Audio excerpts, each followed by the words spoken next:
Hola a todos y bienvenidos a otro emocionante episodio de Bitcoin y criptos en español. Soy Paulina, una asistente digital y junto con Juan Landi, asistimos al primer evento Bitcoin en Ecuador.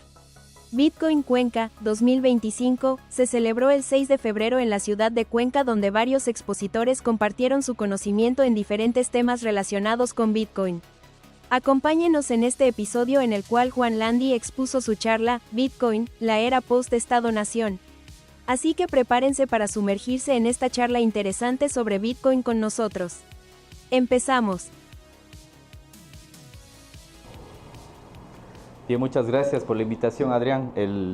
Esta es la primera vez que estoy en una conferencia Bitcoin. Antes he dado meetups en Europa, aquí en Cuenca también hace 2 años, pero era una sola charla, pero no era un evento como este donde tenemos algunos expositores. Entonces, bueno, ¿yo de qué les voy a hablar? De la era post-Estado-Nación. Y para presentarme un poco, muchos dirán, bueno, ¿y por qué él da esta charla? Entonces, tengo formación técnica, soy ingeniero en sistemas de la Universidad de la SUAY y también descubrí Bitcoin en el 2017. Es curiosa la historia porque estaba estudiando un máster en Europa y que no tenía que ver nada con Bitcoin ni nada. Ese era un máster más enfocado en temas de salud con tecnología. Pero uno de los directores de mi tesis me dijo, muchachos, si quieren estudiar una tecnología disruptiva para los próximos años, tienen que estudiar blockchain. No menciono Bitcoin. Y resulta que cuando me puse a leer sobre blockchain, Bitcoin era la primera aplicación que utilizaba la blockchain. Entonces desde ahí llevo aprendiendo el tema de Bitcoin y también tengo un podcast que lo empecé en Europa en 2021 más o menos. Ya van a ser como 4 años. Y gracias al podcast he podido visitar eventos Bitcoin en República Checa, en Letonia, en Países Bajos, también estuve en Suiza, en la European Blockchain Convention en Barcelona, y el fin de semana estuve en El Salvador, que se realizó el Plan B Forum, que era la primera conferencia Bitcoin que se realizaba tanto en inglés como en español, porque antes se la había hecho solamente en español. Entonces vengo con muchísima información que les voy a compartir aquí de lo que se está viviendo en el país que utiliza Bitcoin como reserva legal, como moneda legal de curso.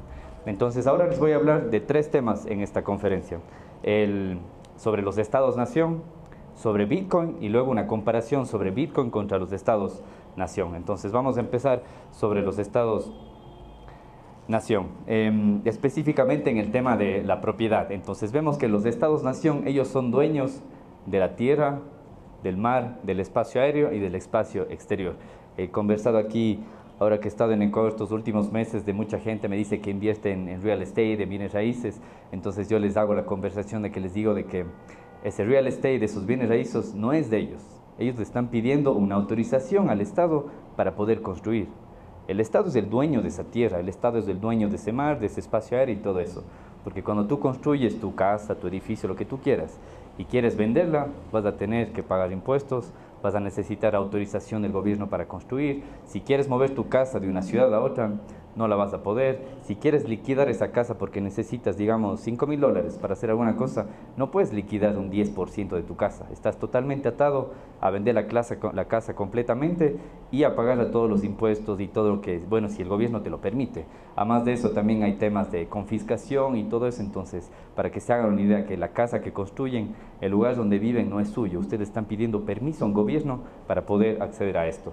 También hay dependencia de terceros en el tema de propiedades, ya que para ustedes empezar a construir, para ustedes ponerse a vender, siempre dependen del estado de turno. Puede que un estado mañana regule y diga, ¿saben qué? Está prohibido vender todo, a partir del día de mañana me tienen que pagar lo que les dé la gana, el 50%, el 90%, el 100% de su venta, y siempre estamos atados a notarios, a las políticas de cada gobierno, y cada gobierno va cambiando cada 4 años, en el mejor de los casos, pero ya sabemos que en Ecuador a veces tenemos 7 presidentes en 10 años, así que tenemos que ajustarnos a lo que cada presidente le dé la gana disponiendo. También, si hablamos de propiedad, podemos hablar de fiat. Justamente fiat son los términos del dinero de papel que emiten los gobiernos, en donde por más que ustedes tengan el papelito en su bolsillo, no es suyo, eso es del gobierno de turno. Ustedes, es una representación de valor de que ustedes pueden transaccionar, pero la verdad eso no es suyo, es del gobierno de turno. Y vimos en charlas anteriores cómo pasamos de usar papelitos con Rumiñahui y todo eso, ahora tener papelitos con la cara de Washington. Entonces eso no nos pertenece, eso les pertenece a los estados-nación. También en temas de propiedad, nuestra propia identidad es propiedad de un estado. Nosotros somos propiedad, en este momento, de un Estado. El Estado nos puede dar el pasaporte, nos puede negar el pasaporte, y vemos como lastimosamente hay mucha gente en Latinoamérica, en países como Venezuela, Cuba, que no pueden sacar un pasaporte. Y eso quiere decir que no son dueños de su identidad, no pueden viajar, están atados a quedarse ahí como ganado del Estado, es decir, el ganado es los ciudadanos, y el gobierno nos permite movilizarnos si es que nos da una identidad. Caso contrario, no podemos salir. Y también los Estados-nación son dueños de las fronteras, es decir, ellos controlan todo lo que imaginariamente está dentro de eso de ahí. Entonces controlan tanto sus casas, la tierra, el mar, el aire, su identidad, el dinero y las fronteras. Entonces, eso es el tema de los Estados-nación en cuanto a la propiedad. En esta gráfica, que ahora en la charla que estoy en El Salvador la estábamos conversando con unos expositores de Inglaterra, espero que se pueda ver bien, pero aquí te habla de la decadencia de los estados. Entonces podemos ver cómo todos esos de ahí representan imperios, lo que alguna vez fueron imperios. Entonces tenemos el imperio holandés, el imperio estadounidense, el imperio español, el imperio del Reino Unido, de China, de Alemania, todos ellos. Entonces vemos cómo todos tienen un pico de evolución y después todos caen. Todos los estados-nación han colapsado, todos los imperios han colapsado. Y lo más interesante es que todos los dineros de papel creados por los estados han colapsado. No hay ningún dinero de papel creado a lo largo de la historia que haya sobrevivido toda la vida. Actualmente el imperio que está gobernando todo es de Estados Unidos, pero vemos cómo justamente desde la época del 1970, en donde dejaron de respaldar sus papelitos por oro, empieza a decaer. Y vemos qué imperio es el que está subiendo, es el de color rojo, que es China.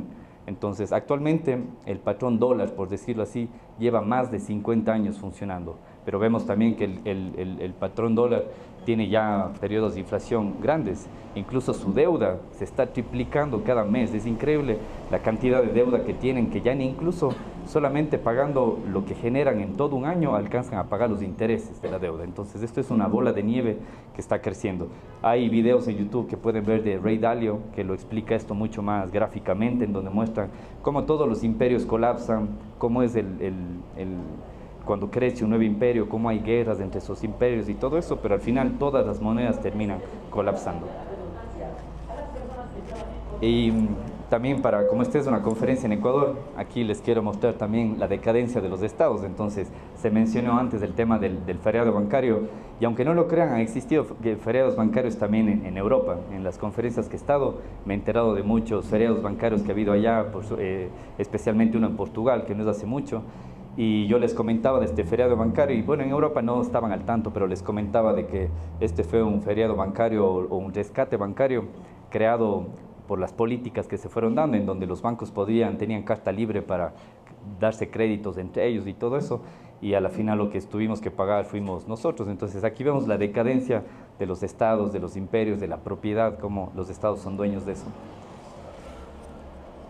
Y este fin de semana son las elecciones aquí en Ecuador, y también vemos la decadencia de los Estados-nación en tema de elecciones.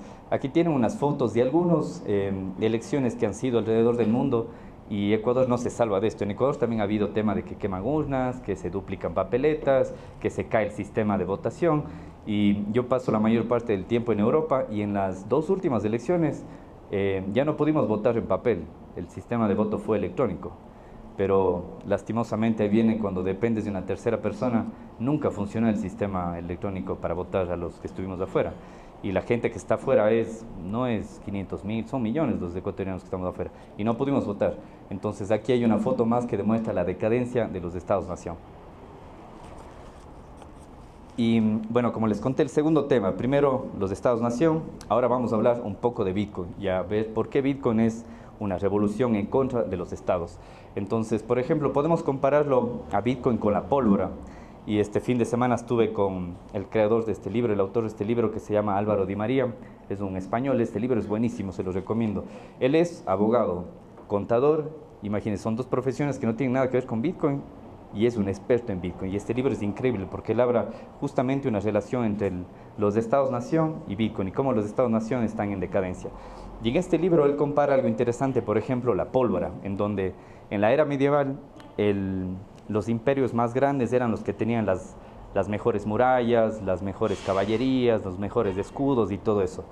Pero cuando llega la pólvora, que es un polvo negro, que no se puede comprar, no sé, 100 gramos o un quintal de pólvora negra contra una caballería gigante, el polvo negro destruye murallas y el polvo negro destruyó imperios.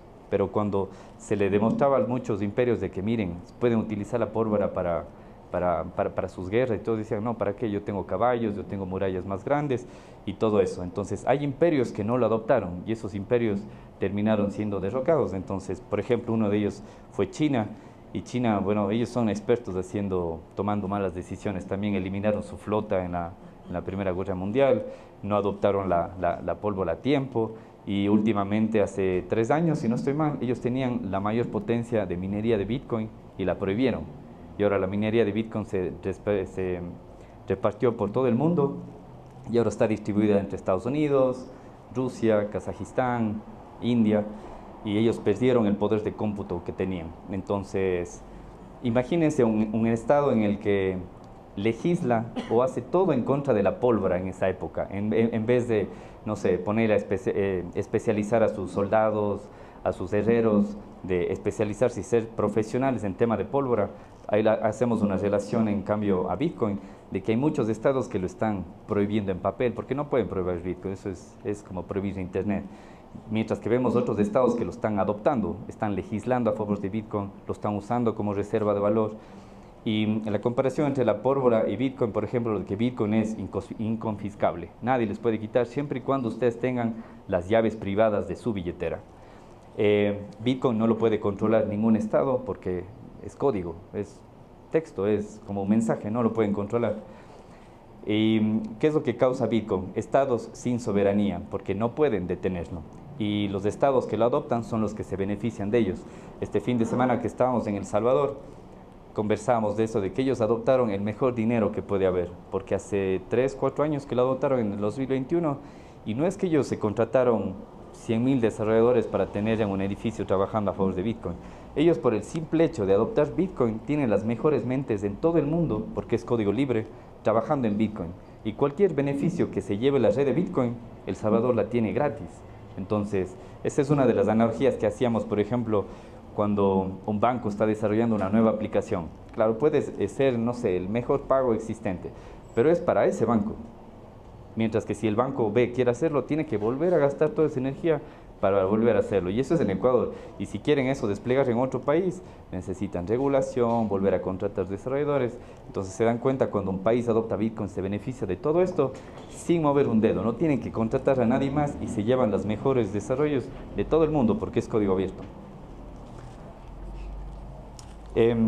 Bien, hablamos de los estados-nación, de Bitcoin comparándolo con los estados-nación, y algo interesante es de que Bitcoin es propiedad digital privada. ¿Por qué? Porque funciona como un nuevo refugio digital para el ahorro.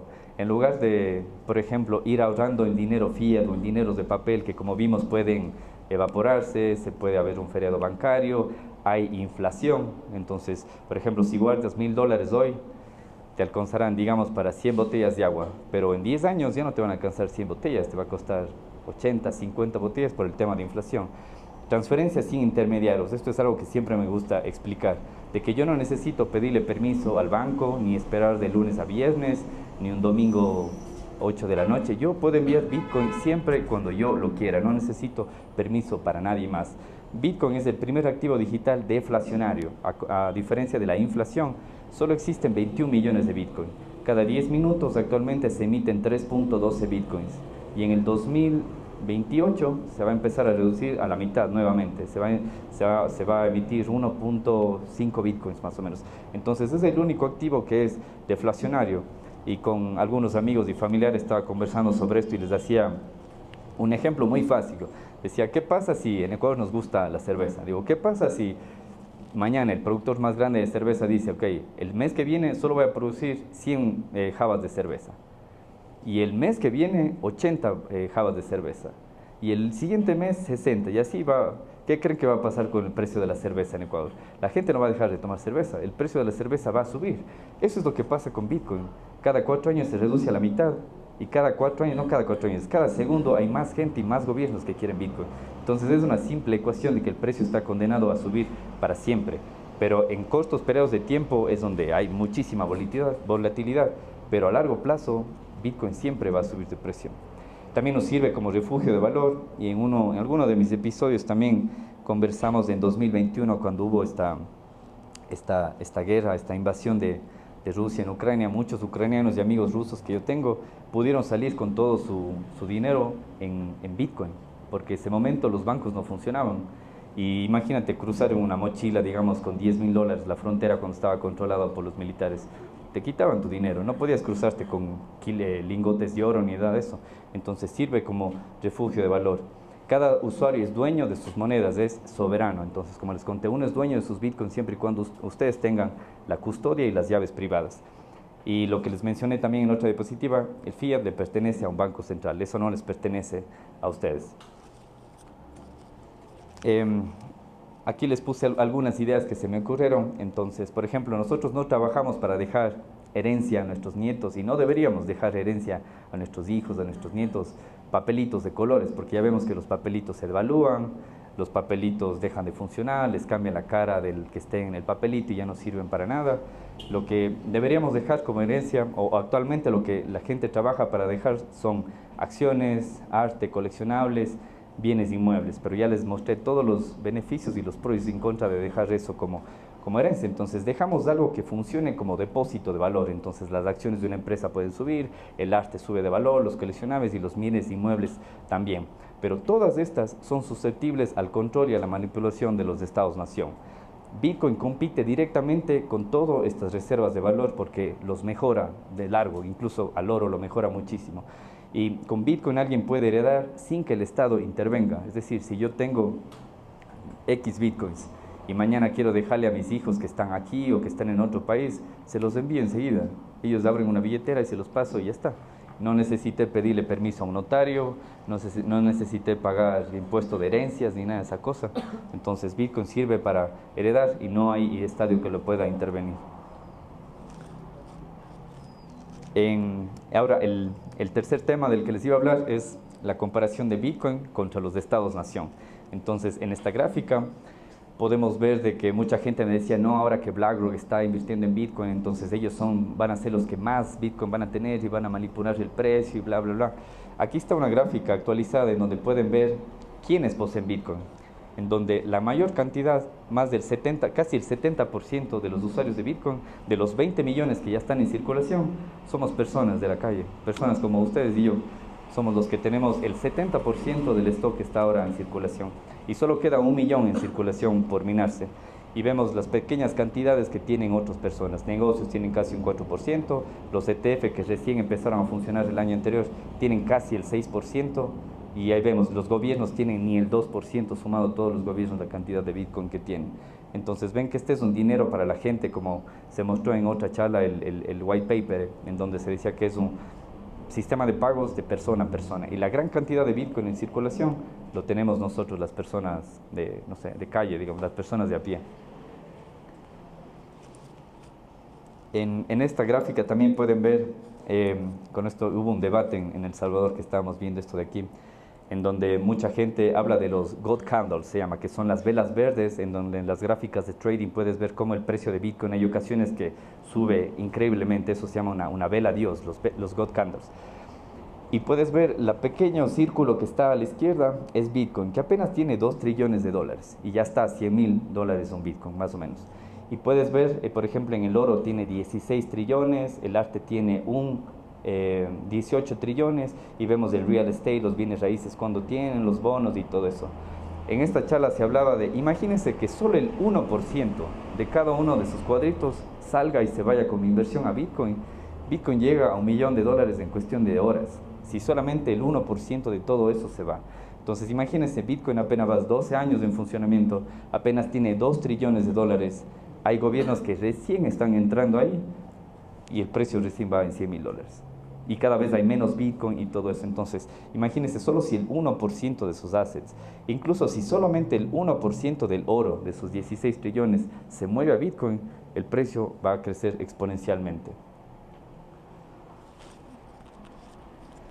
En temas de adopción podemos ver de que Bitcoin se utiliza ahora como una reserva estratégica. en donde Estados Unidos, ahora con Donald Trump que ganó, está ya creando comités y con gente especializada en temas de activos digitales para tener una reserva estratégica, incluso con planes para reducir la deuda que tienen actualmente. Entonces ellos planean utilizar Bitcoin para reducir la deuda, entonces para respaldar, digamos, de alguna forma el dólar o la emisión de su deuda en Bitcoin. Y no solamente es de Estados Unidos, vemos que países grandes de los BRICS como Brasil también ya están legislando a favor de Bitcoin, en Suiza también ya están legislando, incluso yo estuve ahí en noviembre en Lugano, que es una ciudad en donde tú ya puedes pagar con Bitcoin también. En esa ciudad tú ya puedes incluso pagar los impuestos con Bitcoin. Y en El Salvador, como lo vemos, ellos ya no solo utilizan Bitcoin como moneda legal de curso, sino utilizan su energía del volcán para minar Bitcoin y aparte de eso compran un Bitcoin diario. Ya tienen más o menos como 6.050 Bitcoins. Justo el fin de semana que estábamos ahí hubo el lanzamiento de que habían comprado 50 o 55 Bitcoins más. Adopción bancaria, esto es interesante porque cada vez que menciono aquí, la gente dice, no, pero es que mi banco no acepta, a mí me bloquearon la cuenta porque le pagué a alguien y le puse en la descripción pago de Bitcoin, lo que sea. En Europa y en Estados Unidos, los bancos ya te ofrecen servicios con Bitcoin. Personalmente, yo tengo un banco que no voy a dar el nombre, pero es un banco de color azul en Europa, y ese banco ya me permite comprar directamente desde la aplicación los ETF de Bitcoin. Ya lo puedo comprar ahí. Y la semana anterior, el director de la Fed, de la Reserva Federal, Jerome Powell, mencionó públicamente de que ahora con la legislación de Trump, los bancos en Estados Unidos ya pueden brindar servicio de custodia y de compra-venta de activos digitales, entre ellos Bitcoin. En temas de adopción de Bitcoin, tenemos ya préstamos en Bitcoin, es decir, tú ya no tienes ni que vender tu Bitcoin para hacer efectivo eso de ahí. Existen muchas plataformas, entre ellas Ledn, HODL HODL, y en Estados Unidos también los bancos ahora lo van a brindar, en donde, por ejemplo, tú dejas, digamos que tienes un Bitcoin, lo dejas en préstamo en estas empresas, y esas empresas te dan el 50, el 60, el 70% del valor de este Bitcoin. Claro, entre más te acerques al valor actual de Bitcoin, hay mayor riesgo de liquidación porque el precio puede bajar. Pero digamos que si tienes un Bitcoin, está a $100.000, lo dejas en préstamo, te dan $50.000 en USDT en una moneda estable. Esa transacción no es atada a impuestos porque es un préstamo. Mientras que si tú vendieras tu Bitcoin, ahí tendrías que pagar impuestos. Entonces vendes, les dejas en préstamo a tu Bitcoin, te dan $50.000 y tienes 1 año, 2 años, lo que la plataforma te permita para utilizar eso de o para volver a pagar. Y lo interesante es que, como las gráficas que le mostré, la adopción que tiene, supongamos tú pides un préstamo ahora en 100.000, en cuestión de 1 año Bitcoin sube de precio, tu préstamo se paga automáticamente, se paga solo. Y también como adopción vemos que ahora hay cada vez más elecciones Bitcoin y, por ejemplo, Donald Trump hacía publicidad sobre los bitcoiners y vemos en Europa también que ya hay candidatos, específicamente el candidato a Polonia que ya habla también de legislar a favor de Bitcoin y de crear una reserva estratégica. En Canadá el primer ministro que salió estaba en contra de Bitcoin y salió hace 1 mes o 2 meses y el nuevo candidato es un candidato bitcoiner que él también está a favor de eso de ahí. Entonces vemos como cada vez más potencias están utilizando Bitcoin como en tema de elecciones. Y aquí les puse la cuenta de Real Simple Proof. Este es un amigo de Guatemala que lo tuve en el podcast como 2 o 3 ocasiones y con Real Simple Proof es una empresa que ya trabajaron para el gobierno de Guatemala el año anterior. ¿Y qué es lo que hacen ellos?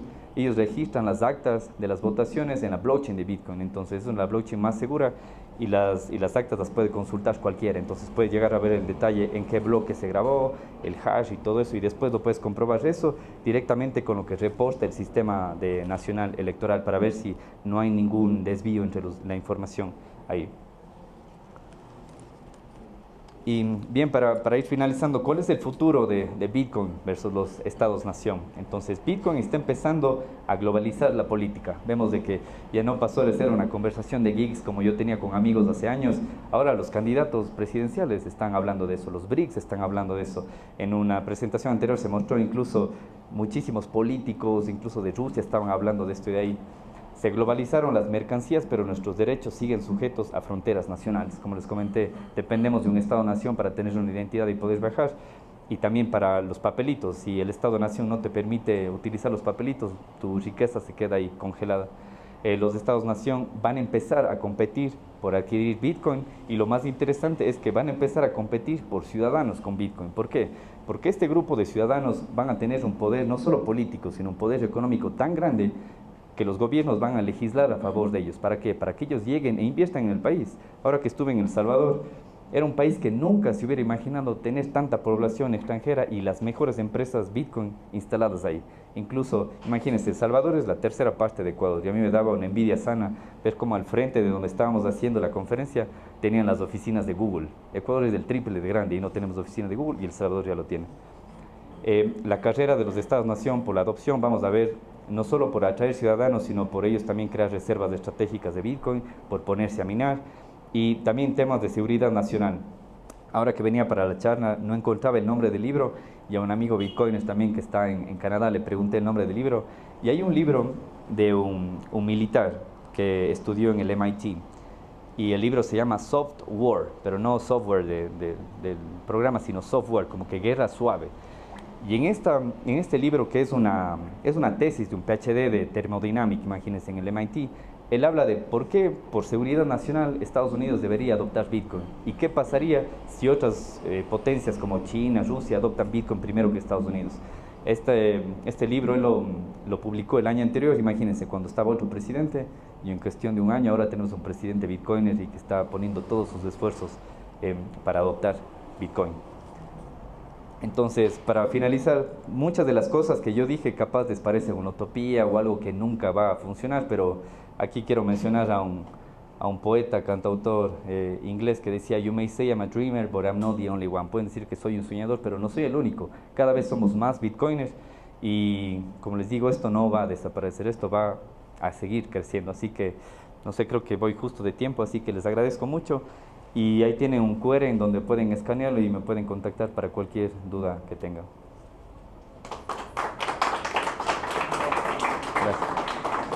Gracias, Sebastián. El presente podcast no supone asesoramiento financiero de ningún tipo, sino simplemente la opinión de sus participantes. Antes de invertir en criptomonedas, realiza tu propia investigación.